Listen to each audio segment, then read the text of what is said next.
햇살 눈부심에 나를 깨워줄 그런 연인이 내게 있으면 나는 아직 순수함을 느끼고 싶어. 어느 작은 우체국 계단에 앉아 뿌리지 않고 향기를 내게 안겨줄 그런 연인을 만나봤으면 마음을 쩍한 날에 거리를 걸어보고 향기로운 칵테일에 취해도 보고 한편에 식어있는 전시회장도 가고 밤새도록 그리움에 편지를 쓰고파.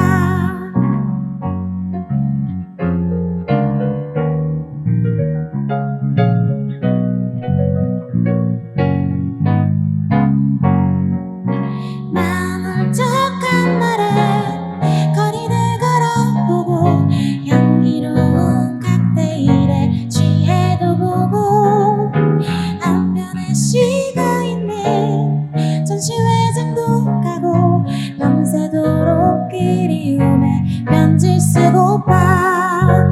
창밖에는 우렁 비가 내리고 있어. 내 마음도 그 빛 따라 우울해지네. 누가 내게 눈부신 사랑을 가져줄까. 이 세상은 나로 인해 아름다운데 마음을 쩍한 날에 거리를 걸어보고 향기로운 칵테일에 취해도 보고 한편에 식어있는 전시회장도 가고 밤새도록 그리움에 편지를 쓰고파. 편지를 쓰고파. 다음에 들려드릴 곡은 저희 서율밴드의 세 번째 디지털 싱글 앨범으로 나왔던 곡인데요. 이혜인 수녀님의 산문집 꽃이 지고 나면 잎이 보이듯이에서 영감을 받아서 작곡을 한 곡입니다. 서율밴드의 꽃이 지고 나면 잎이 보이듯이 들려드리겠습니다. 또 살며시 담아서 왔죠. 난 연두빛 공원 노란 의자에 앉아 두근거리는 마음으로 봄날에 살랑거리는 미소를 한 장 두 장 열어보았죠. 그 미소에 봄꽃들과 봄바람이 있었죠. 봄을 닮은 추억 속에 친구들도 봄길을 걷는 사람들 사뿐사뿐 내 눈에 들어요.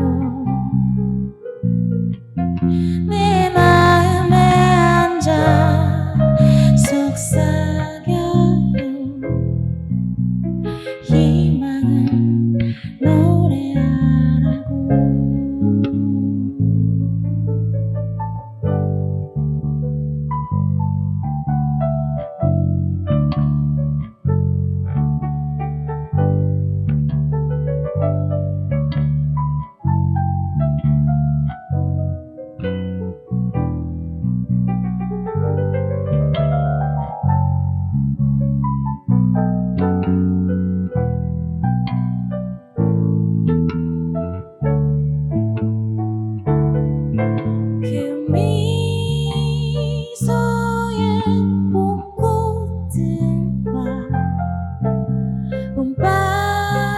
봄바람이 있었죠.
안녕하세요. 저는 오늘 시작 봄맞이 북콘서트 진행을 맡은 서율의 대표 현상필이라고 합니다. 오늘 공연에서는 여러분의 참여를 기다리고 있는데요. 내가 사랑하는 봄시가 있다면 무엇인지 채팅창에 남겨주시고요. 봄시가 아닌 봄노래도 좋을 것 같습니다. 저희가 중간중간에 채팅창에 올려주신 글 소개해드리도록 할게요. 지금 제 옆에는 이현승 시인님 나와 계십니다. 시인님 안녕하세요. 안녕하세요. 네, 지금 영상을 보고 계시는 네. 분들에게 인사와 소개 좀 부탁드릴게요.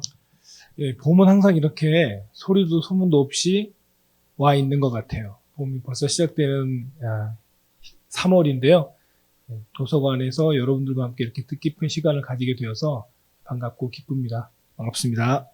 네, 자 이제 저희가 그 3번의 토크를 걸쳐서 여러 번의 그 봄시를 읽어보려고 하는데 첫 번째 소개해 주실 시는 어떤 건가요? 예, 첫 번째 시는 이장희 시인의 봄은 고양이로다예요. 첫 시로는 아마도 이 시보다 더 나은 시를 찾기가 어렵지 않을까? 이런 생각이 들어요. 이 시는 특별한 메시지가 있다라기보다는 굉장히 감각적인 방법으로 봄을 형상화한 이미지가 강한 시이고요. 이 시는 그걸 정말 깔끔하게, 굉장히 모던하게, 그러니까 이 시가 1924년에 발표된 시인데 지금 봐도 뭐 조금도 옛날 시라는 느낌이 안 드는 그런 작품이에요. 그래서 이 작품을 처음으로 해서 여러분들과 함께 봄시 릴레이를 해보려고 합니다. 진짜 방금 말씀해 주신 것처럼 이장희 시인을 모르시는 분들이 좀 많을 것 같아요. 근데 그걸 모르시고 이 시를 처음 접했다면은 요즘 시라고 읽을 수도 있겠다라는 생각을 저도 그렇죠. 했었어요. 네. 예, 그러면 저희가 일단 이장희 시인님의 그 봄은 고양이로다를 이현승 시인님의 낭송으로 한번 읽어보고 나서 계속 시 이야기를 하도록 하겠습니다. 봄은 고양이로다. 이장희. 꽃가루와 같이 부드러운 고양이의 털에 고운 봄의 향기가 어리우도다. 금방울과 같이 호동그란 고양이의 눈에 미친 봄의 불길이 흐르도다. 고요히 다무른 고양이의 입술에 포근한 봄 졸음이 떠돌아라. 날카롭게 쭉 뻗은 고양이의 수염에 푸른 봄의 생기가 리노라라. 네. 제가 사실 그 고양이 4마리의 집사거든요. 그래서 그런지 오늘 소개해 주신 시가 개인적으로는 저한테 가장 각별했던 것 같아요. 이 시가 그 흥미로운 점은 이 작은 고양이한테서 털, 눈, 입술, 수염마다 각각 다른 봄의 정서를 발견한다는 데 있던 것 같더라고요. 그래서인지 이 시 한편에서 나른함과 활력이 동시에 느껴지는 것 같은데 네. 어떠세요? 대표님이 역시 시를 많이 읽으셔서 상당히 날카로우신 것 같아요. 이 시에 있는 나른함과 이 뭐랄까요, 광기? 서로 모순되어 있는 어떤 그런 감각들이 이 시에 보이는데 그거 아주 잘 포착하고 계신 것 같아요.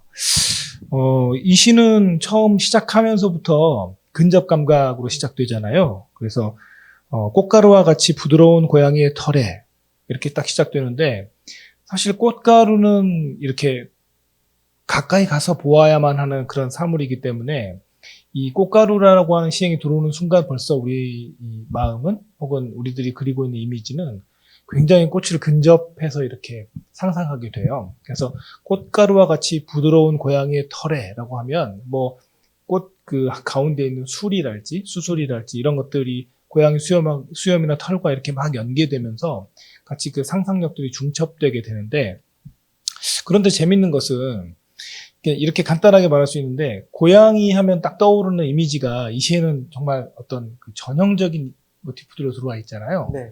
근데 이제 재밌는 건 막상 우리가 그 인터넷으로 고양이를 딱 이미지 검색을 해보잖아요. 그러면 또 고양이의 가장 고양이다운 사진들이 쫙 있어요.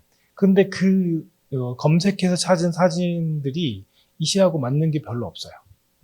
그러니까 이게 상당히 이 시가 갖고 있는 독특함과 모던함을 보여주는 거죠. 그러니까 인터넷에 있는 고양이 사진들도 전형적인 고양이 사진이지만 이 시를 우리가 읽을 때 느꼈던 어떤 그 고양이 이미지랑 딱 부합되는 게 없는 것을 보면 이 시가 상당히 시만으로 보고 있는 고양이.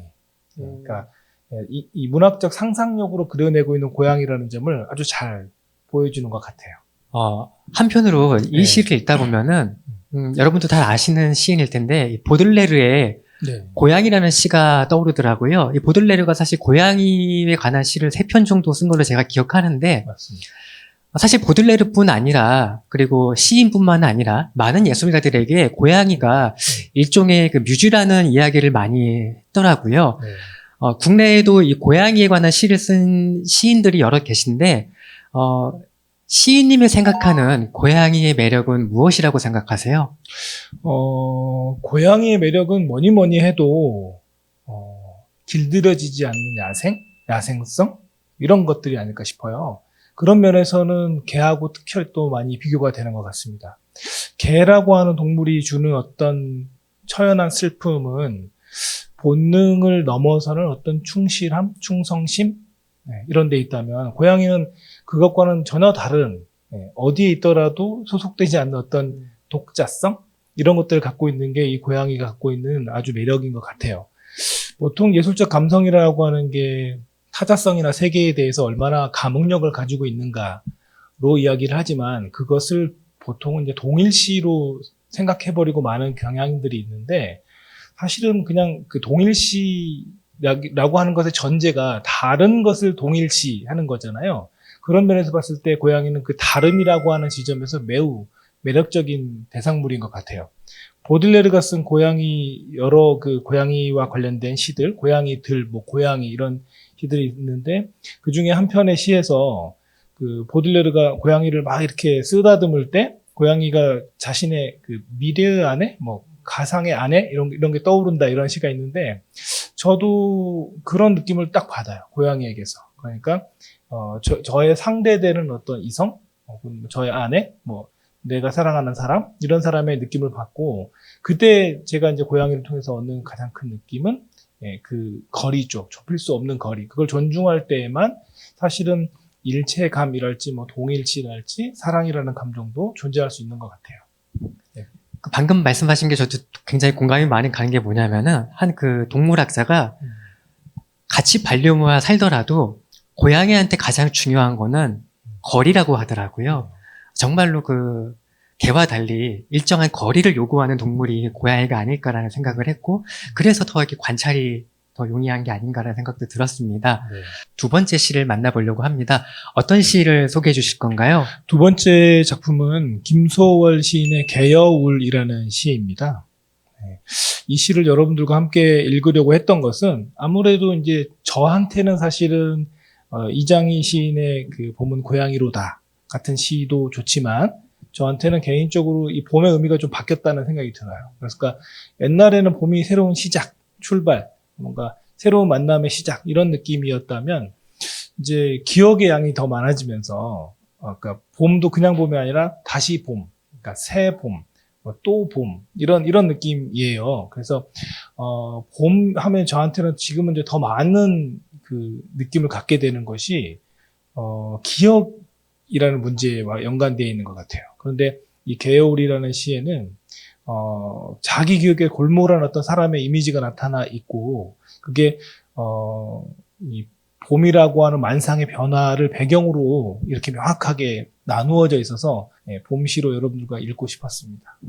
네, 그러면 이현승 시인님의 낭송으로 개여울 함께 감상해 보도록 하겠습니다. 개여울 김소월 당신은 무슨 일로 그리합니까?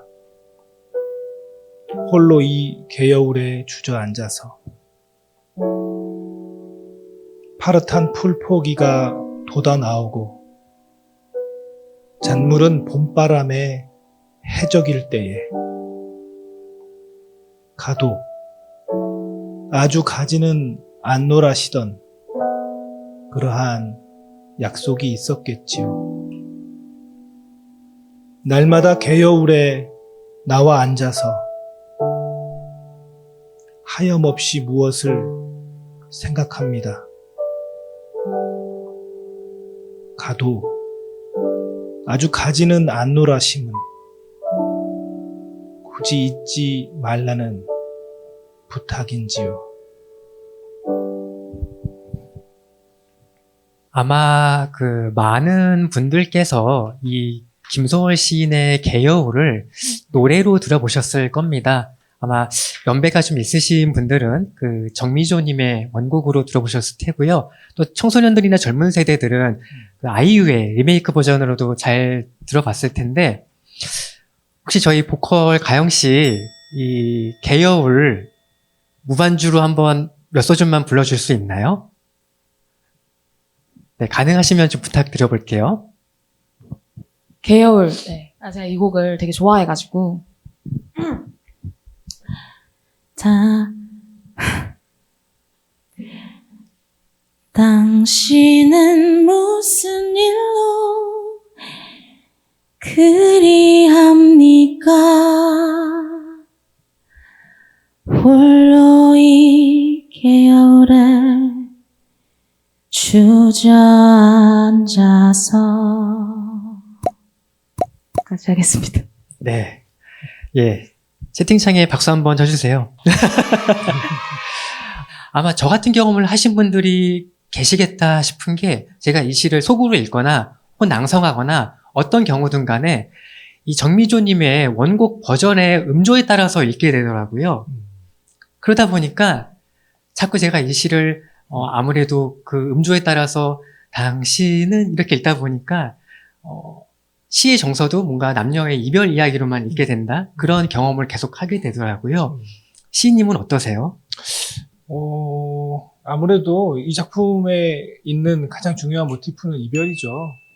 이별이고, 이별에는 왜 그 비대칭이 있잖아요. 그러니까 둘이 정확하게 마음이 만나서 만나지도 않고, 사람들이라는 게 둘이 정확하게 합의해서 헤어지지도 않잖아요. 항상 어떤 기울기가 있는 것 같아요. 좋아해도 누가 누군가를 더 좋아하게 되고, 그래서 헤어질 때도 누군가 좀 더 아플 수밖에 없고, 그러면 이제 더 아플 수밖에 없는 쪽에 얼마간 그 미망이 남게 될 텐데, 이 시의 좋은 점은 그걸 일종의 앵글을 통해서 보여주고 있는 점인 것 같아요.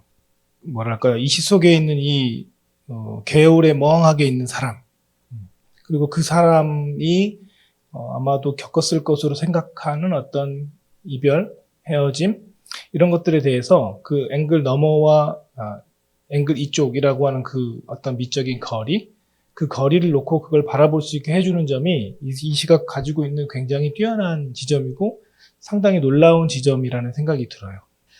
개여울에 대한 이제 여러 가지 해석들을 제가 찾아봤어요. 네. 그러니까 대개는 이 당신을 떠나간 당신에 초점을 맞추고 있더라고요. 네. 그리고 우리가 교과서식의 도식화된 해석을 많이 보면은 이걸 또 이제 뭐 흔히 우리 예절시에서 보면 님에 대한 해석처럼 네. 당신의 어떤 시대적 배경에 맞추기도 하더라고요.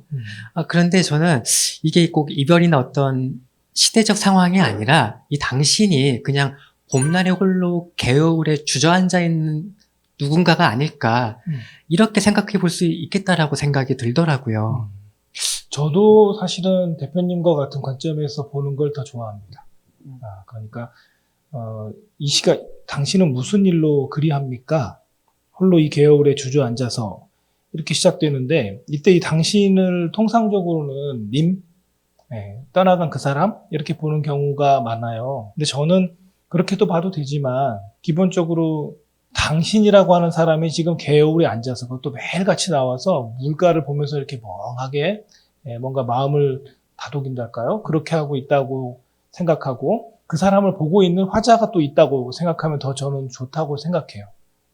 그러니까 사실은 그 안전장치 같은 거죠. 그런 거리가 있기 때문에 지나친 몰입을 상당히 막아주는 반대로 지속적이고 은근한 그 아픔들이 전해질 수 있는 것 같아요. 누군가의 뒷모습을 저도 바라본 적이 있거든요.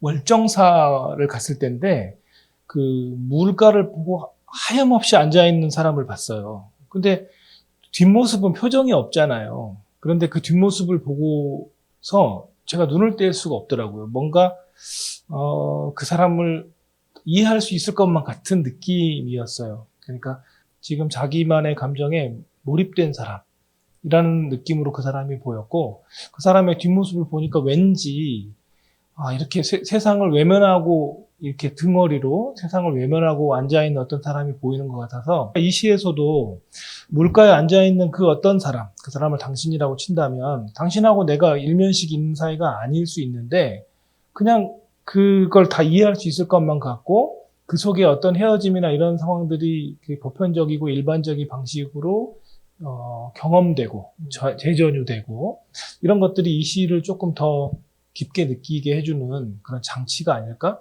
또 그렇게 보면 어떨까? 이런 생각이 들었습니다. 이런 식으로 어딘가를 뭐 하염없이 바라보거나 어딘가에 몰입해 있는 사람을 보면은 그 사람의 옆모습이나 뒷모습을 보면서 나도 모르게 그 사연을 상상하게 되거든요. 그런 경우 많죠. 예, 이런 정서가 이 시를 읽으면서 통하는 게 아닐까라는 생각을 좀 해봤어요. 네. 무엇보다도 같은 경험을 한 적이 있기 때문에 그렇게 쉽게 이입이 될 수도 있는 것 같아요. 자, 이제 세 번째 시를 또 같이 감상해 보려고 하는데요. 어떤 시를 또 골라오셨나요? 세 번째 시는요, 정지용 시인의 비라는 시예요. 저는 봄도 좋고 봄꽃도 좋지만 봄하면 이상하게 또 비가 생각나더라고요. 정지용 시인의 시를 통해서 비가 내리는 장면이 마치 10cm 앞에서 펼쳐지고 있는 것 같은 그런 느낌을 볼 수 있어서 이 시를 같이 한번 읽고 싶었습니다. 비. 정지용. 돌에 그늘이 차고 따로 몰리는 소소리 바람. 앞섰거니 하야 꼬리 치날리어 세우고 종종다리 까칠한 산새 걸음걸이. 여울지어 수척한 흰 물살. 갈갈히 손가락 펴고 멎은 듯 새삼 돋는 빛낮. 붉은 잎 소란히 밟고 간다. 네. 저는 이 시를 저도 이제 문창과를 나와서 네. 대학 때 처음 읽었었는데, 재밌는 경험이 뭐냐면, 저는 예전에 대학 시절에 이 시를 처음 읽으면서 이 시가 가을시라고 생각을 했어요. 그 이유가 여기서 소소리 바람이랑 붉은 잎이 나오잖아요. 사전을 보면 이 소소리 바람이 가을, 겨울에 몰아치는, 휘몰아치는 그런 바람, 이런 정의도 있어요. 네. 그리고 붉은 잎은 저는 당연히 단풍, 낙엽, 이런 걸 떠올렸거든요. 시인님께서 이 비가 봄시라고 소개해 주셔서 저한테 보내주시고 나서 읽어보니까 또 봄시로 읽히더라고요. 계절적 배경이 봄일 수도 있겠다. 이게 정말 재미있는 경험 같아요. 네. 실제로 그 대표님 말씀하신 것이 재미난 지점 같아요. 그러니까 봄이라고 하는 계절하고 가을이라고 하는 계절이 사실 되게 비슷하잖아요. 두 계절이 다 뜨거운 계절과 차가운 계절, 또 차가운 계절과 뜨거운 계절의 한 사이에 있는 계절이고, 봄이 이제 차가운 계절에서 따뜻한 계절로, 뜨거운 계절로 가는 계절이라면, 가을은 뜨거웠던 계절에서 계속 식어가다가 차가운 계절로 들어가는 계절이죠. 그래서 비슷한 점이 있고 다른 점이 있는 것 같아요. 더군다나 이제 이 시는 41년 1월에 발표된 시인데, 1월에 발표된 시인데 비가 본인이 가을에 경험한 장면의 상상력이 기초에 있을 수도 있고, 반대로 곧 떨어져 내릴 봄비를 상상하면서 쓰여질 수도 있는, 어떻게 보나 1월이라는 것은 되돌려서 9월이나 10월 정도를 보든 3월이나 4월 정도를 보든 2살 정도의 시차가 있는 시점이기 때문에 능히 어느 쪽으로도 상상이 가능할 뿐만 아니라 이 시 속에 있는 어떤 그 이미지들, 그 쓸쓸한 정조 같은 것들이 특별히 더 가을 느낌하고 잘 부합할 수 있지 않나, 그런 생각도 들어요.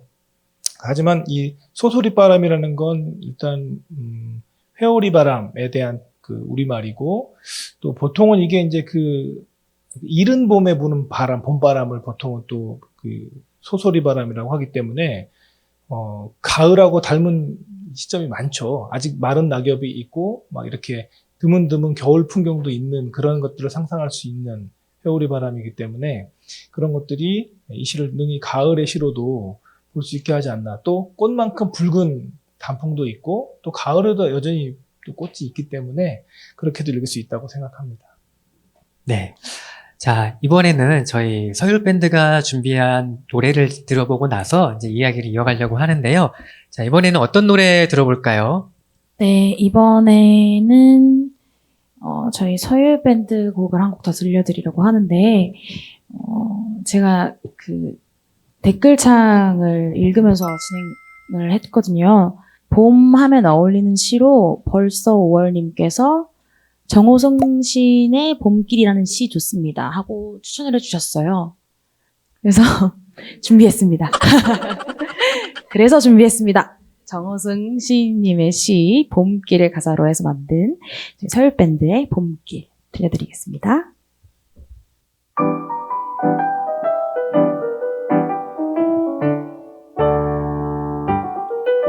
길이 끝나는 곳에서도 길이 있다.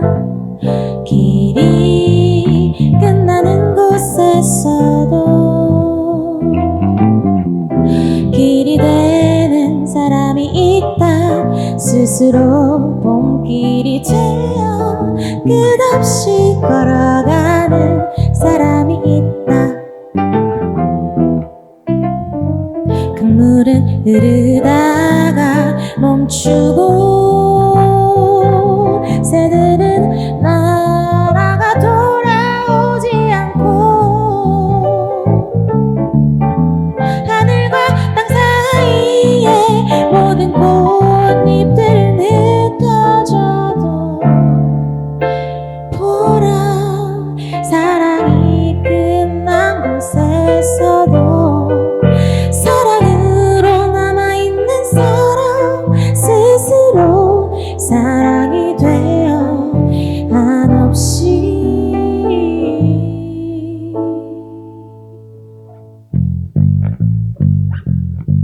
봄길을 걸어가고 있는 사람이 있다.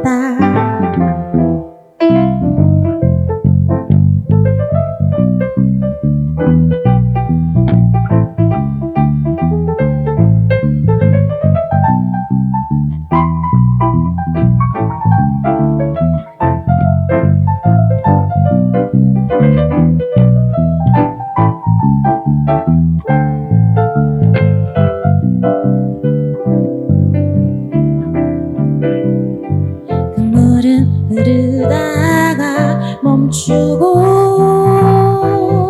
새들은 날아가 돌아오지 않고 하늘과 땅 사이에 모든 꽃잎들은 흩어져도 보라 사랑이 끝난 곳에서도 사랑으로 남아있는 사람 스스로 사랑이 되어 한없이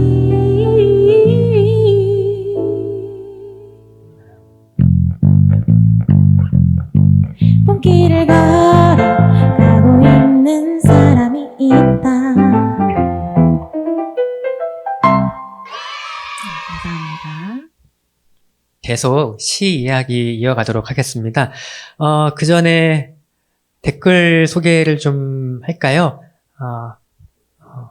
태린 내사랑님은 봄 노래 좋아하는 걸 여쭤봤더니 김윤아의 봄날은 간다 말씀하셨고요. 그 아래 댓글도 한번 시인님께서 읽어주시겠어요? 습작 배경을 들으면서 시노래를 들으니까 와닿고 좋다고 말씀해 주셨고요. 봄날은 간다라는 장사행님의 목소리로 감다를 장사행님의 목소리로 들을 때가 가장 좋은 것 같아요. 이렇게 의견을 주셨어요. 네네. 개인적으로 시인님이 좋아하는 봄 노래는 어떤 건가요? 저도 장사행의 노래 좋아합니다. 아. 네, 봄날은 간다 같은 노래 좋아합니다. 네네. 네. 자, 그러면 이제 계속 시를 이제 감상하는 시간을 가져보려고 하는데 이번에는 어떤 시 소개해 주실 건가요? 이번에 가지고 온 작품은 김수영 시인의 봄밤이라는 시예요. 예. 봄이라고 하는 시는 그 봄이라고 하는 시간은 되게 에너지틱한 시간 같아요. 그러니까 엄청난 폭발이 이루어지고 있는 시간이 봄 시간 같은데 그걸 더 깊게 의식하면 반대로 봄의 그 나른한 피로감이 왜 생기는지를 이해할 수 있을 것 같아요. 그런 피로감을 잘 보여주고 있는 작품이라서 가지고 왔습니다. 네, 우선 시인님의 낭송으로 함께 감상해 보도록 하겠습니다. 봄밤 김수영 애타도록 마음에 서둘지 말라. 강물 위에 떨어진 불빛처럼 혁혁한 업적을 바라지 말라. 개가 울고 종이 들리고 달이 떠도 너는 조금도 당황하지 말라. 술에서 깨어난 무거운 몸이여, 오 봄이여. 한없이 풀어지는 피곤한 마음에도 너는 결코 서둘지 말라. 너의 꿈이 달의 행로와 비슷한 회전을 하더라도 개가 울고 종이 들리고 기적 소리가 과연 슬프다 하더라도 너는 결코 서둘지 말라. 서둘지 말라 나의 빛이여, 오 인생이여. 재앙과 불행과 격투와 청춘과 천만인의 생활과 그러한 모든 것이 보이는 밤, 눈을 뜨지 않은 땅속의 벌레같이 아둔하고 가난한 마음은 서둘지 말라. 애타도록 마음에 서둘지 말라. 절제여, 나의 귀여운 아들이여, 오 나의 영감이여. 네, 요즘 그 젊은 세대들의 SNS를 보면요, 이 김수영 시인을 잘 모르는 경우에도 이 김수영 시인의 봄밤을 위로시라고 해서 공유하는 경우들이 많이 있더라고요. 네. 시인님이 보시기에 어떤 점이 그렇게 위로를 준다고 생각하세요? 우리가 근대화라고 하는 걸 막 박차를 가해서 진행했던 시절부터 지금 민주화가 이루어지고 오늘 이르기까지도 그렇지만 한국 사회는 굉장히 다이나믹하잖아요. 그러니까 역동적인 사회인데 그 다이나믹하다는 말의 다른 면이 아까 봄에 대해서 우리가 이야기 나눴던 것처럼 굉장한 피로를 유발하죠. 우리는 엄청난 피로를 느끼면서 살아가고 있고 그 피로라고 하는 만국공용어 때문에 오늘날 이 시가 다시 사람들한테 쉽게 이렇게 전달되고 있는 것이 아닌가 그런 생각이 듭니다. 우리가 보통 이렇게 예술 작품이나 영화나 소설 같은 거 얘기할 때 기시감이라는 말을 하면은 굉장히 부정적으로 많이 사용하거든요. 네. 그런데 저는 꼭 기시감이 시를 감상할 때는 나쁜 게 아닐 수도 있겠다 생각이 들더라고요. 왜냐하면은 저도 봄에는 좀 누구나 감정이 과잉되는 그런 시기인 것 같기도 해요. 가을만큼이나. 그런데 이 시인께서 서둘지 말라, 절제하라 이런 말도 뭔가 저한테 그냥 투닥거리면서 얘기해 주는 것 같다. 그런 생각이 좀 들더라고요. 네. 서둘지 말라는 말은 글쎄요, 말 그대로 서둘러도 서두르지 않아도 어차피 어떻게 될 것이다 라고 하는 게 아마도 이 쓰라린 봄밤의 경험 속에 포함되어 있는 것이 아닌가 싶고 여기에 자신의 경험이라고 적시하지 않고 많은 사람들의 경험을 이렇게 애둘러서 가지고 왔지만 왜 우리가 어떤 처지에 있을 때 어떤 사람들이 먼저 눈에 보이듯이 아까 우리가 정지용의 시에서나 다른 시인들의 시에서도 그들이 유독 특정한 사물을 보고 특정한 사물의 또 어떠한 면을 보는 데에는 그 사람이 가지고 있는 그 마음결이 반영될 수밖에 없는 것처럼 이 시 속에는 어떤 종류의 낭망, 좌절 이런 것들이 약간 저류를 흐르고 있는 것 같아요. 그러하니 그렇게 막 너무 애달파서 서둘러 할 만한 것은 아니다. 그렇다고 뭐 내팽개치자는 얘기는 아니니까 반대의 어떤 것들을 가지고 있는 것 같고요.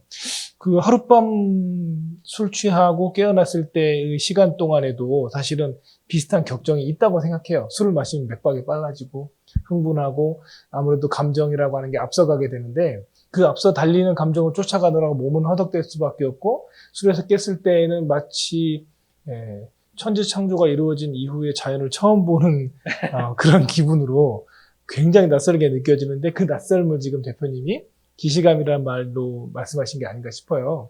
이제 처음 보는데 예전에 본 것 같은 게 기시감이라면 이건 어떤 되게 보편적인 사실은 감정이겠죠. 예. 네. 자, 이번에 또 어떤 시를 소개해 주실 건가요? 다음 작품은 김춘수 시인의 나의 하느님이라는 시입니다. 네. 그러면 먼저 소개를 조금만 부탁드릴까요? 예. 네. 이 시는요, 아까 이장희 시인의 봄은 고양이로 소이다.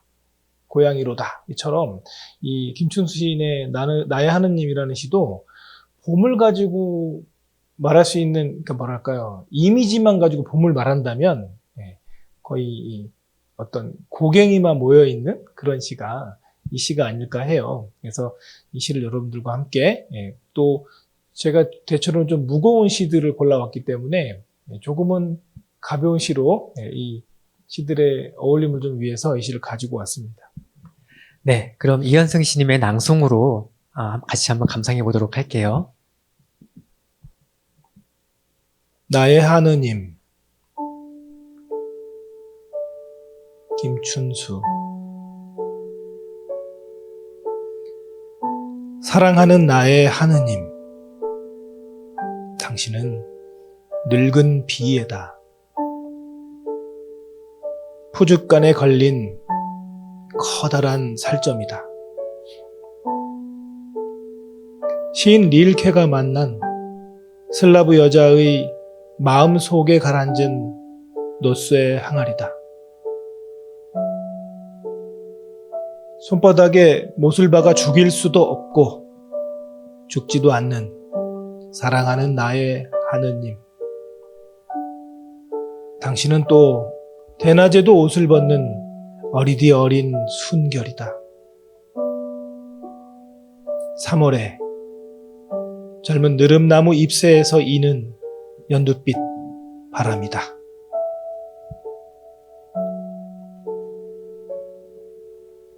네. 제가 이제 이 시를 준비하면서 일반 독자분들은 다른 시를 읽다가 이 시를 접했을 때 뭔가 약간 조금은 어려울 수도 있겠다. 뭘 말하는 거지? 라고 생각하실 수도 있겠다라는 생각을 했어요. 근데 김춘수 시인의 시인이라는 그 시를 보면은 이런 대목이 있어요. 3알은 알아듣게, 아니 7알은 알아듣게, 그렇게 말을 내가다가 어딘가 얼른 눈치채지 못하게. 이걸 생각하니까 시를 이렇게 꼭 다 알아듣고 해석해야 되는 건 아니겠구나라는 생각도 들었고요. 재밌는 게 여기서는 내가 사랑하는 신이 우리와 가까운 것들로 묘사되고 있기는 한데 너무 달라요, 성격들이. 맞아요. 푸죽간의 살점이기도 하고 막 순결이기도 하고 이 부분이 저는 좀 재미있더라고요. 맞습니다. 3알은 알아듣게, 아니 7알은 알아듣게 그렇게 라고 하는 게 이게 김춘수 시인의 시론이겠죠. 그러니까 우리가 퍼즐 맞추기 할 때 한 칸이 비어있기 때문에 이렇게 왜 움직여서 이동할 수 있는 것처럼 사실은 하나는 비어 있어야 움직임이 생길 수 있는 것처럼 사실 완벽한 일치라는 건 없으니까요. 그래서 알아듣는 만큼 다시 못 알아듣는 부분이 생길 수밖에 없고 그 못 알아들을 수밖에 없는 부분이 또한 더 알아듣게 만들 수 있도록 사람을 끌고 가는 매력이 아닌가 싶어요.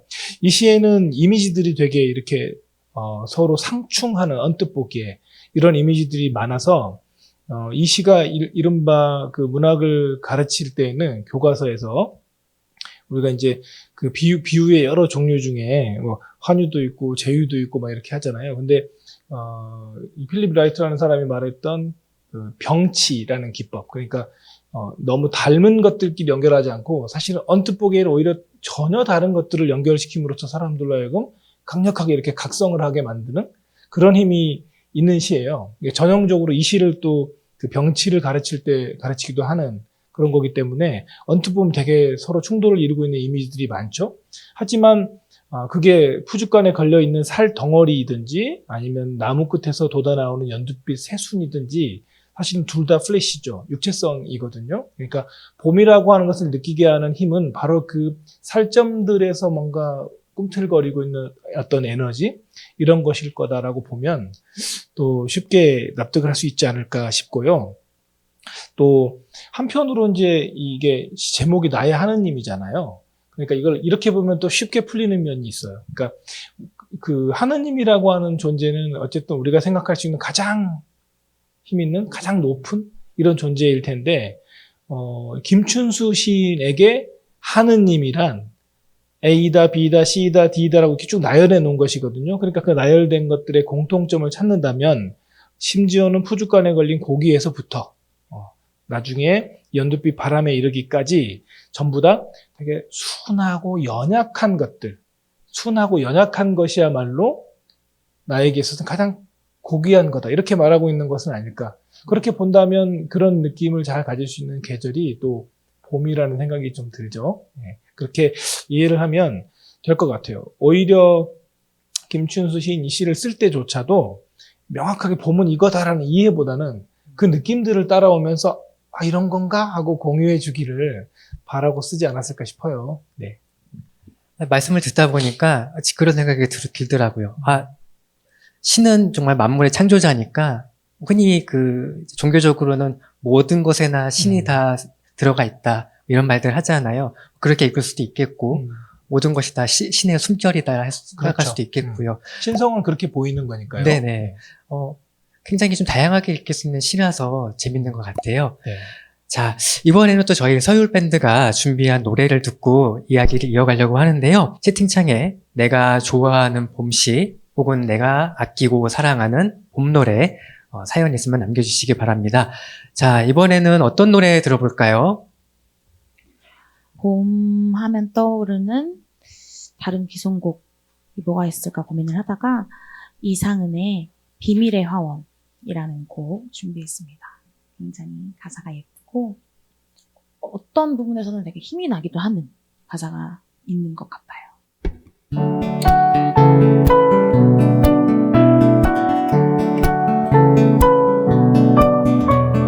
바람을 타고 날아오르는 새들은 걱정 없이 아름다운 태양 속으로 음표가 되어나네.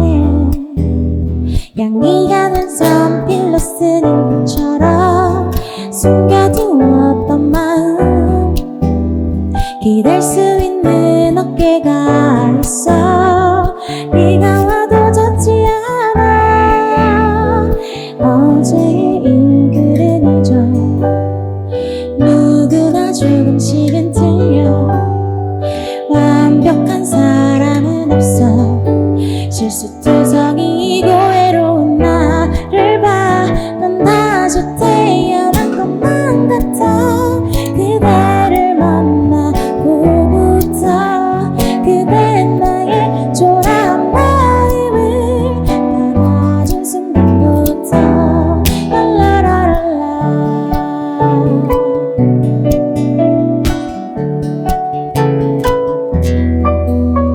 하루하루 조금씩 나아질 거야. 그대가 지켜보니 힘을 내야지. 행복해져야지. 뚝 떨어진 꽃들처럼 점심을 함께 먹어야지. 새로운 그 가게에서 새 샴푸를 사러 가야지. 아침 하늘빛의 민트 향이면 어떨까. 난 다시 꿈을 꾸게 되었어. 그대를 만나고부터 그댄 나의 초라한 마음을 받아준 순간부터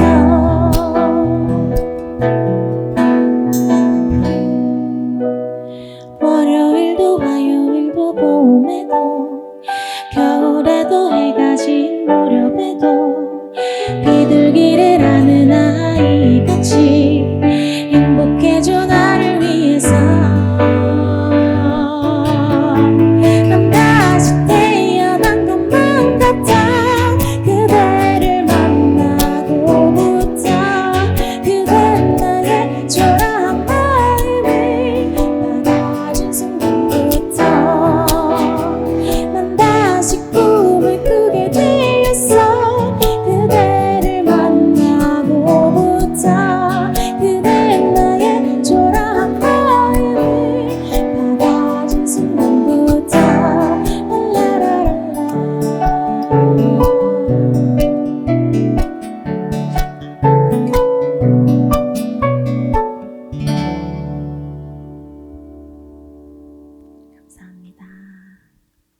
이제 계속해서 저희가 시 이야기를 이어가려고 하는데요. 이번에는 어떤 시 준비하셨나요? 네, 이번에는 비교적 그 최근 작품으로 허수경 시인의 목련이라는 시를 가지고 왔습니다. 고인이 되신 시인이기도 하고요. 아마 많은 동료 시인들께서도 굉장히 애달파하시고 안타까움하고 여전히 지금도 또 슬퍼하시고 그리워하시는 시인으로 제가 알고 있습니다. 먼저 시인님의 낭송으로 시를 감상하고 이야기를 이어가도록 할게요. 공교육을 받으신 분들이 다 하는 비슷한 버릇일 거예요. 자꾸 도식화해서 읽게 되고, 짧은 생을 살다가는 시인들이나 어떤 그런 돌아가신 고인 시인들이 보면은 어떤 시에서 낭만적인 시각을 갖게 되는 거예요. 아, 시인이 자기 삶을 미리 반영하구나, 내다봤구나, 그런 어떤 쓸쓸함을 미리 봤구나, 이런 생각도 하게 되는데, 이번 시에서는 좀 이런 얘기를 해보고 싶어요. 우리가, 아까 김춘순 시인의 3할 7할 2 이야기도 했는데, 이해를 못하는 시면 어려운 시라고 생각하고 내가 시를 다 감상을 못한다고 생각하기 쉽거든요. 네. 저는 이 목련은 이해하는 시는 아닌 거라고 생각이 들더라고요. 이해하지 못해도 되는 시 같다는 생각이 들더라고요. 저는 더 얹어서 다른 시들도 다 마찬가지라고 보면 좋을 것 같아요. 네, 이해하지 못해도 되고요. 느낄 수 있으면 좋겠죠. 보통은 그게 다 한 가지인데 이해에 대한 강박이 앞서면 느낌이 따라가지를 못하는 것 같아요. 그냥 아무렇게나 읽으라지 하는 생각으로 읽다 보면 어떤 느낌인가가 와서 이렇게 똑똑하고 두드리시는 게 느껴지실 거예요. 그 느낌을 따라가다 보면 그런데 또 어느새 그 느낌이 곧 의미가 되어 있을 거거든요. 중요한 건 강박의 문제이지 그 의미나 느낌이라고 하는 것이 따로 있을 수가 없는 것 같아요. 이 시에는 하염없이 무언가를 바라보고 기다리고 있는 사람이 나오는데 그래서 뭐 하냐고 그러면 여적 그러고 있다라고 하잖아요. 목련이 피기를 기다리고 목련을 보고 목련이 지는 것을 보는 어떤 사람을 우리가 생각해 본다면 많은 생각들을 할 수가 있겠죠. 그러니까 모든 사람들이 무언가를 기다리고 있잖아요. 그 기다림, 각자의 기다림에 비추어서 이 꽃이 피기를 기다리고 있는 어떤 사람을 본다면 또 이거는 상호 콘텍스트적으로 김영랑 시인도 좀 생각이 나겠네요. 그렇죠? 그러니까 꽃이라고 하는 게 기다림은 참 긴데 피는 건 금방이고 또 지는 건 더 금방이잖아요. 그런 것이 눈에 들어오는 사람이 누굴 건가 생각하면서 이 시를 한 걸음 한 걸음 다가가 보면 그래서 이 시는 결정적으로 무엇다가 아니더라도 이런 마음결에는 쉽게 닿을 수 있는 것 같고 또 다른 한편으로는 그렇게 생을 바라보고 있는 사람의 자리, 마음이 매우 쓸쓸하게 공감이 되기도 한 것 같아요. 이 시 읽으면서는 뭔가 좀 울컥하지 말아야지 하고 다짐을 많이 했고 하면서 읽었던 시인 것 같습니다. 그 1년하고 2년이 좀 재밌어요. 없는 길을 계속 보고 있는데, 너무 보다가 눈이 시려서 없는 게 보일 지경이다 이렇게 얘기를 하잖아요. 네. 약간 저는 이게 좀 유머러스하기도 하고 언어 유희라고도 흔히 많이 표현하는데 여기서 약간 저는 왜 이런 말 많이 하잖아요. 뭐 시가 우리한테로 걸어본다. 그러니까 우리가 지천에 막 봄에 이런 것들이 널려 있잖아요. 꽃도 그렇고 뭐 여러 가지가 널려 있는데 우리가 뭔가 그 대상을 바라보고 감탄하는 방식이 지금 이 허수경 시인이 말한 이런 게 아닌가라는 생각이 좀 들더라고요. 네. 이렇게 대상을 관찰하고 계속 보고 해야 사소한 게 비범하게 보이지 않나? 이런 생각이 좀 들더라고요. 맞습니다. 그렇게 바라보다 보면 모든 사소한 것들 뒷면에 어떤 비범함이 있다는 사실을 또 발견하게 되고 그게 시를 쓰는 사람이나 읽는 사람이나 동업하게 되는 이유가 되겠죠. 저는 비슷한 느낌으로 감자를 볼 때마다 그런 생각을 하거든요. 감자를 딱 보고 있으면 저 감자가 어디서 왔나 이런 생각이 들고 저 감자의 살을 토실토실하게 찌워준 것이 얼마간 물기고 얼마간 땅이고 그리고 얼마간 햇볕이라는 사실이 제일 놀라운 것 같아요. 그러니까 이렇게 좀 생각해 보면 도식적으로 빛이 감자가 된다고 생각하면 굉장히 놀랍다 할까요? 그런 느낌을 갖게 되는 것 같아요. 김영준 님이 목련 시를 들으니 양희은 님의 하얀 목련이 생각나네요. 라고 해주셨어요. 네, 비슷한 마음결일 것 같아요. 네. 그리고 제리님은 계속 바라보게 되면 사소한 이면의 비변맘을 알게 된다. 제 말을 그냥 한 번 더 인용해 주신 거네요. 네. 빛이 감자가 되는군요. 네. 네. 그렇죠. 감자만 되는 게 아니라 사과도 되고 다 되잖아요. 예. 그렇죠. 기왕 유머로 가면 물만 먹어도 살찐다는 사람들의 요즘 제가 그런 처지인데 그런 마음이 잘 이해가 되실 거예요. 예. 빛만 쪼여도 살이 찌잖아요. 네. 시인님의 시를 읽어주실 거잖아요. 어떤 시 첫 번째로 준비하셨나요? 봄 시이기 때문에 아무래도 이 시를 제일 먼저 픽하게 됐어요. 예. 저도 봄에 쓴 시들이 많기는 한데, 제 시를 읽는 분들 중에서 저를 모르시는 분들은 이 시를 많이 좋아하시는 것 같아요. 그래서 이 시를 가지고 왔습니다. 다정도 병인 양이라는 작품입니다. 네. 그러면 시인님의 낭송으로 같이 시 한번 읽어보겠습니다. 다정도 병인 양 이현승 왼손 등에 난 상처가 오른손의 존재를 일깨운다. 한 손으로 다른 손목을 쥐고 병원으로 실려오는 자살 기도자처럼 우리는 두 개의 손을 가지고 있지. 주인공을 곤경에 빠뜨려 놓고 아직 끝이 아니라고 위로하는 소설가처럼 삶은 늘 위로인지 경고인지 모를 손을 내민다.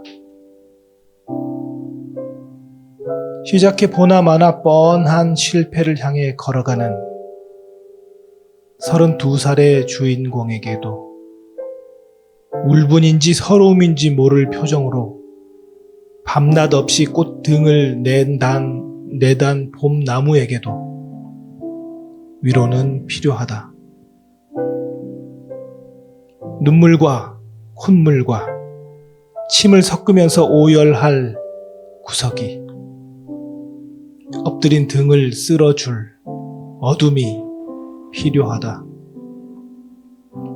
왼손에게 오른손이 필요한 것처럼 오른손에게 왼손이 필요한 것처럼. 네. 이 시를 읽다가 굉장히 상투적인 말이 막 떠올라요. 왼손이 하는 일을 오른손이 모르게 하라. 이런 것도 있고, 왜 그러냐면은, 손이 굉장히 양가적으로 느껴지는 거예요. 어떨 때는 협력하기도 하지만, 어떨 때는 반목하기도 하고, 도와주기도 하는, 원작자가 옆에 계셨을 때 물어볼 수 있는 질문인 것 같아요. 어떻게 해서 이 시를 쓰게 되신 건지 궁금해요.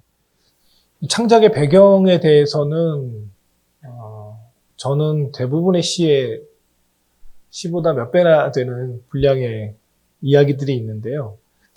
저는 그 봄 밤에 흥성거리는 기운이 마치 감정의 과잉처럼 느껴질 때가 많아요. 그러니까 어떤 목석 같은 사람이더라도 봄밤이 되면 이렇게 막 좀 술렁거리고 취하고 이런 느낌이 들지 않나? 이런 생각이 드는데 제가 우연히 그 봄밤에 병원 응급실을 가게 됐어요. 저 때문이 아니라 이제 다른 사람을 제가 데리고 가게 됐는데 거기서 이렇게 바른 손으로 왼손을 붙잡고 오는 사람을 보게 됐죠. 근데 그걸 보고 있으니까 사는 게 참 아이러니컬하다는 생각이 드는 거예요. 그리고 봄밤의 그 정조하고 그 느낌들이 합쳐지면서 살려고 하는 힘과 죽고 싶다고 하는 힘이 저렇게 손목 위에 칼자국을 남겼겠구나 싶고 그렇게 따지면 만상이 이 밤에 마찬가지가 아닌가? 꽃들도 제가 이제 다른 시에서도 그렇게 쓴 적이 있는데 꽃이 피는 걸 마치 출산의 비유를 하자면 막 죽을 똥 살 똥 더 힘이 없는데 조금만 더 힘을 내주세요. 이렇게 말하는 사람이 있고, 그런 산파가 있고, 그래서 막 그렇게 꽃이 피고, 또 그 옆에는 다른 어떤 격정에 젖어서 침울하게 뭐 싸우는 사람, 술 마시는 사람, 혼자 울고 있는 사람, 울 구석을 찾고 있는 사람들이 있는 그 봄밤을 뭐라고 표현할 수가 없는 거예요.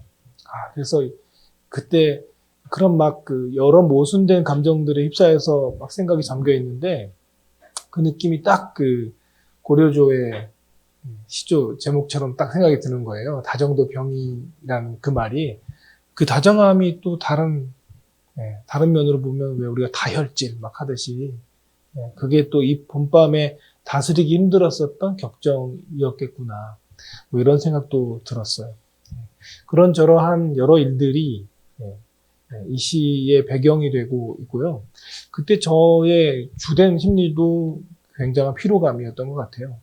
밤을 새고 집으로 가는 일이 잦았던 때였어요. 이 시를 쓸 때가. 그래서 뭔가 밤새 연구소에서 일을 하다가 가는데, 운전을 하고 가는데 그 밤길에 벚꽃이 하얗게 펴 있는 거예요. 그래서 아무도 없는 그 밤길에 혼자 운전을 하면서 보는 그 흰 등 같은 벚꽃이 저한테 뭔가 말할 수 없는 서러운 느낌을 주더라고요.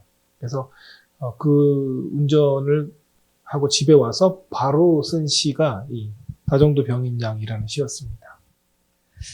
여기 이제 레이먼드 카버의 구절이 인용한 대목에 나오잖아요. 그것도 그렇고 시인님이 어떻게 시를 썼는가, 이제 그 과정을, 배경을 듣다 보니까 김수영 시인님 시처럼 이 시도 우리가 위로가 좀 되는 그런 느낌이 다가오는 것 같아요. 자, 이제 또 다른 시를 한 편도 준비하셨는데 어떤 시인가요, 이번에는? 다른 작품은요, 중요한 일이라는 작품이에요. 이 작품은 가장 최근에 제가 출간한 제 4번째 시집, 그 시집의 마지막 시입니다. 네, 그러면 시인님의 낭송으로 한번 중요한 일을 같이 읽어보겠습니다. 중요한 일, 이현승. 떡갈나무 가지 끝에서 잎 나오는 걸 본다. 얼마나 힘센 속도로 봄은 오는가. 저 작은 눈 속에 저렇게 큰 잎이 다 접혀 있었던 걸 보면 봄은 터질 수밖에 없을 때 터진 거다. 매번 하는 일인데 한치의 어긋남이 없다. 위대한 자들이 쓰는 시간처럼 낭비가 없다. 협량한 자들은 곁에서 가만히 숨죽일 수밖에 없다. 화약고를 지키는 촛불의 마음으로.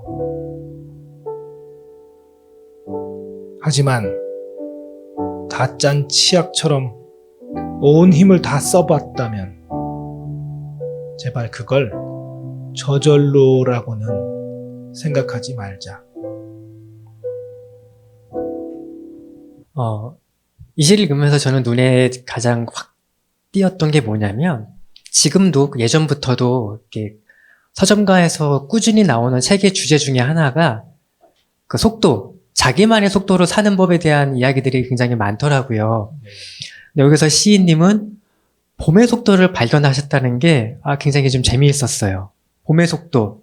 어떻게 이제 이거를 이야기를 하신 건지 궁금해요. 어느 날인가 제 기억에는 아마도 25살쯤 됐을 때가 아닌가 싶어요. 제 생각에. 저는 생각보다 그렇게 예민한 편은 아닌데 25살 봄에 우연히 그게 눈에 들어오더라고요. 그러니까 꽃이 피는 속도요. 차례요. 제일 먼저 매화가 피고 진달래가 피고 그다음 쓴바귀가 막 피어오르고 민들레도 피고 그다음에 개나리 피고 목련꽃 피고 좀 이따 벚꽃이 막 흐드러진 다음에 흔들고 지나가면 아카시아가 피고 그다음에 장미가 피고 이렇게 꽃들이 되게 순서가 있는 거예요. 꽃들에게도. 또 그걸 이제 만약에 우리가 인공위성이 돼서 위에서 내려다본다면 꽃들이 또 아래서부터 이렇게 쭉 올라오잖아요. 단풍이 위에서 아래로 내려가듯이. 그렇게 해서 막 상상을 하고 있으면 이게 모든 것들에게 다 이런 일정한 속도가 있다라는 생각이 되더라고요. 마음에는 아직 봄이 오지 못한 사람들에게 이미 와 있는 봄이 주는 그 느낌? 그건 가치가 병존하는 것 같아요. 되게 아름답고 눈부시다. 근데 그 밑에는 그 눈부심을 떠받들고 있는 어떤 서러움, 슬픔 이런 것들이 함께 있는 것 같아요. 마찬가지로 이 속도라고 하는 게 다른 것과의 비교치 위에서 존재하는 개념인 것처럼 어떤 종류의 감정이든 그 감정은 다른 어떤 것과 이렇게 견주어질 때 비로소 더 뚜렷한 자기 색깔을 갖는 것 같고요. 그게 나든 또 남이든 주체든 타자든 다른 계절이 지금 나한테 와 있는데 내가 그 보폭을 맞추지 못하거나 내가 그거를 같이 옆에서 감정이 따라가 주지 않는다면 계절이 나한테 와 있는 게 아니겠구나라는 생각이 지금 말씀 들으면서 문득 들었어요. 네. 재밌는 게 지금 봄이 오는 속도를 말씀하셨는데 실제로 이 계절이 바뀌는 게 이제 지구의 공전주기잖아요. 네. 근데 이 밥 버먼이라는 과학 작가가 이 거의 모든 것의 속도라는 책에서 이제 미국 남부 지역의 봄이 올라오는 속도를 측정했어요. 그러니까 이게 매 주당 160km 혹은 시속 1km로 봄이 올라온다고 하더라고요. 이게 아주 쉽게 예를 들면은 엄마가 유모차를 밀고 올라가는 속도라고 하더라고요. 네. 이게 정말 재밌었어요. 그런데 제가 이제 어느 책을 이제 보다가 또 떠오르는 그게 뭐냐면은 그 시인은 모래알갱이 안에서 세계를 보고 과학자는 이 세상의 모래알갱이가 얼마나 되는지 그 수를 궁금해한다. 같은 걸 보는데 알고 싶은 게 좀 다 서로 다른 관심사가 다르다는 게 너무 재밌어요. 네. 똑같이 속도를 보셨는데 과학자는 몇 킬로인지를 보고 시인은 다른 걸 봤잖아요. 네. 너무 흥미로운데 아까도 잠깐 그 이야기를 했지만 허수경 시인의 시를 이야기하면서 나눈 얘기지만 우리가 이 봄의 보폭을 맞추려면은 봄을 관찰하고 감상하고 느낄 줄 아는 어떤 그런 연습도 필요한 것 같아요. 네.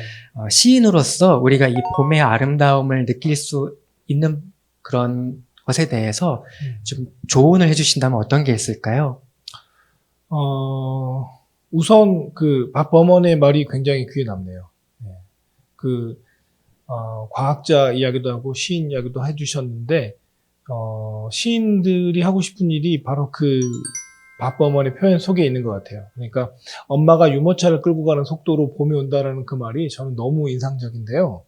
왜냐하면 그런 말을 할 때 밥 버먼은 이미 시인 같아요.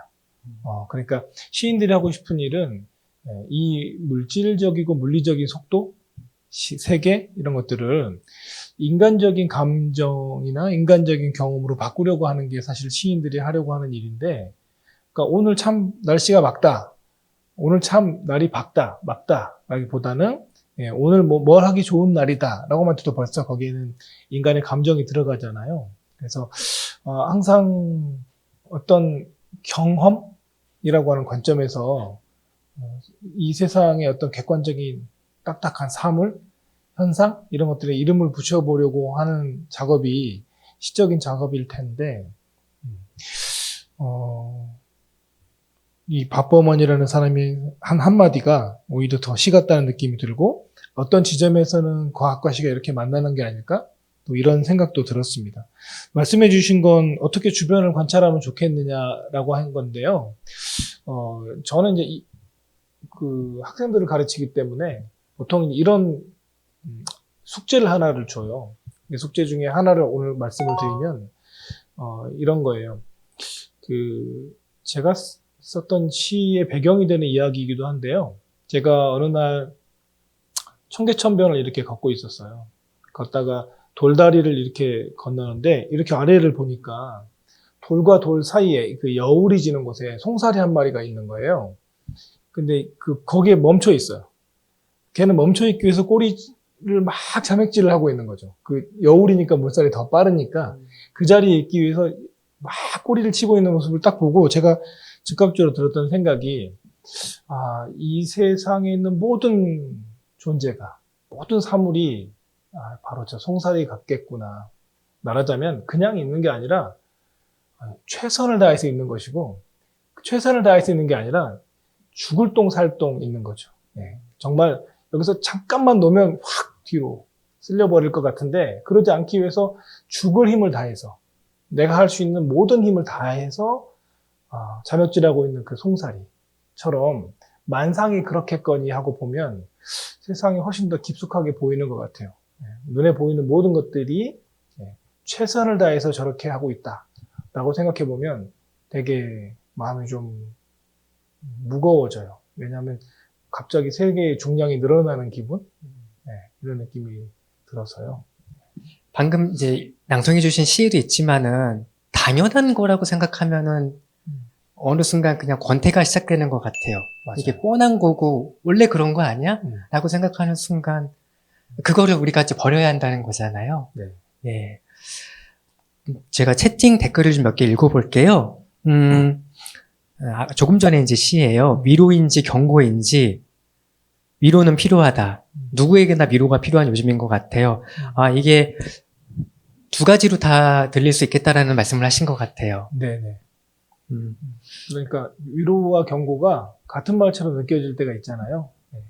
고통이 우리가 나쁜 거라고 생각하잖아요. 상처나 위험에서 벗어나라는 신호라는 거죠. 네. 그러니까 뜨거움을 느끼니까 우리가 불에서 손을 떼는 거고 아프니까 바늘에서 손을 뗄 수가 있는 거잖아요. 그래서 위로와 경고가 같은 역할을 하는 게 아닐까 그런 생각을 좀 해봤어요. 김영주 님이 사람마다 나이마다 느껴지는 봄의 속도는 다르겠죠. 언젠가부터 봄이 짧아 봄의 속도도 빨라진 것 같은 느낌이 듭니다. 라고 해주셨어요. 그런 것 같아요. 봄이라는 게 추울 때 와서 따뜻해지면 갔네? 이런 그 계절이 봄이라서 봄은 항상 이 끝을 책망하게 되는 느낌? 되게 빠르다는 느낌? 아쉽다는 느낌과 함께인 것 같고, 봄 하면 대표적인 사절단이 꽃인데 꽃이 그렇잖아요. 나무의 한 사리를 생각해 보면 꽃 시절이란 참 짧거든요. 1년을 한 사리로 보더라도 꽃은 한 일주일? 그 한 일주일 피는 와중에도 꼭 한 송이 꽃의 수명은 또 더 짧으니까요. 그렇게 생각해 보면 좋은 시절이라는 게 참 짧고 더덥다. 그런 생각이 드네요. 저도 뭐 나이를 많이 먹은 건 아니지만 정말 한 해가 갈수록 시간이 더 짧게 느껴지고 시간이 더 소중하고 어느 노시인께서 저한테 그런 말씀하셨어요. 지금 나한테 제일 부족한 건 돈이 아니라 시간이다. 바꿀 수만 있으면 돈을 쓰겠죠. 네. 제리님이 엄마가 유모차를 끌고 가는 속도, 공감하신다고 하는데, 여기에 또 아이가 있으신 분이 계실지 모르겠지만, 가면서 말씀하세요. 너와 내가 가는 보폭의 속도다. 이래도 좋을 것 같고요. 마지막에 이진님 댓글 한번 읽어주시겠어요? 봄은 마당 빨랫줄에 빨래가 마르는 속도? 이것도 아주 좋은 마당이 있는 표현인 것 집에서 같네요. 사시는 것 같아요. 이거 네. 굉장히 좋은 환경이거든요, 사실. 알겠습니다. 자, 이제 이렇게 해서 어느덧 90분간의 시콘서트, 이현승 시인님과 함께하는 시작 시콘서트를 이제 마무리하려고 하는데요. 끝으로 이제 영상 보고 계시는 분들께 인사와 겸해서 소감 한번 부탁드릴게요. 네, 언제나 짧은 계절이잖아요. 이 봄에 잊을 수 없는 어떤 좋은 기분, 느낌, 슬픈 느낌, 그것이 무엇이든지 간에 떨어지는 꽃잎처럼 딱 땅바닥에 붙어서 세상이나 자기 자신을 한번 볼 수 있는 그런 고요한 시간을 경험하실 수 있으면 좋겠어요. 반가웠습니다. 네.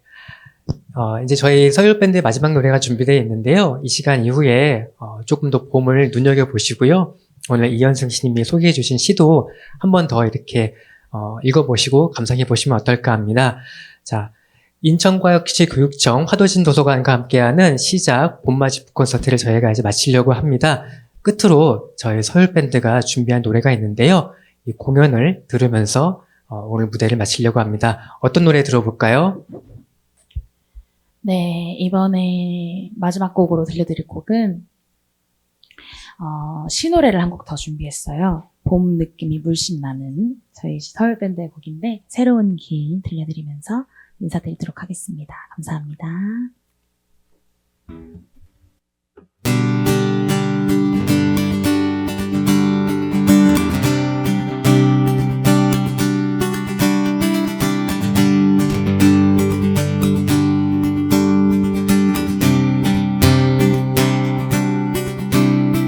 나를 건너서 숲으로 고개를 넘어서 마을로 어제도 가고 오늘도 가 나에게 새로운 길 나를 건너서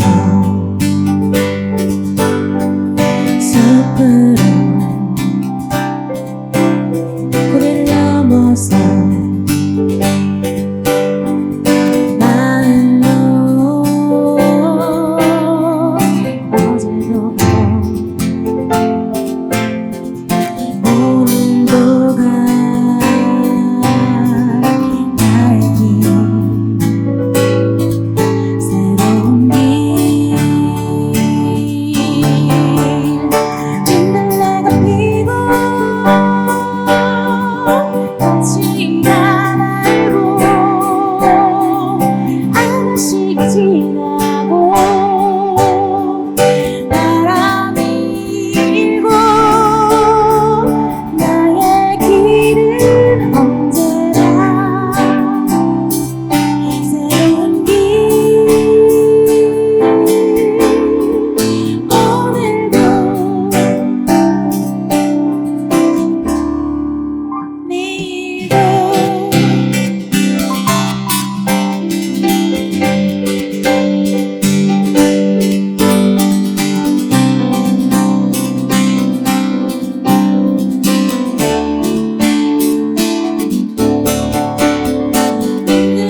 피고 꽃이가 날고 아가씨가 지나고 바람이 일고 나의 길은 언제나 새로운 길 오늘도 내일도 새로운 길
새로운 길.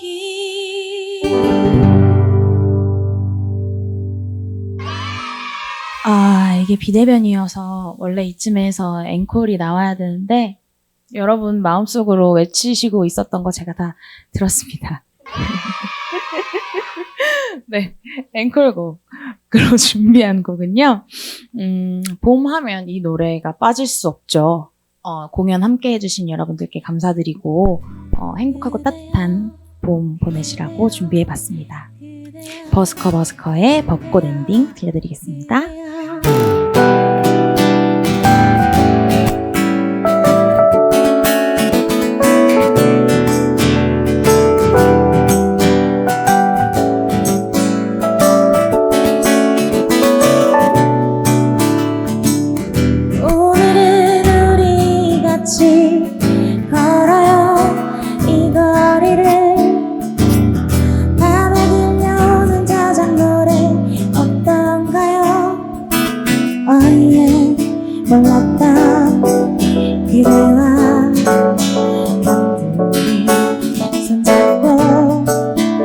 수 없는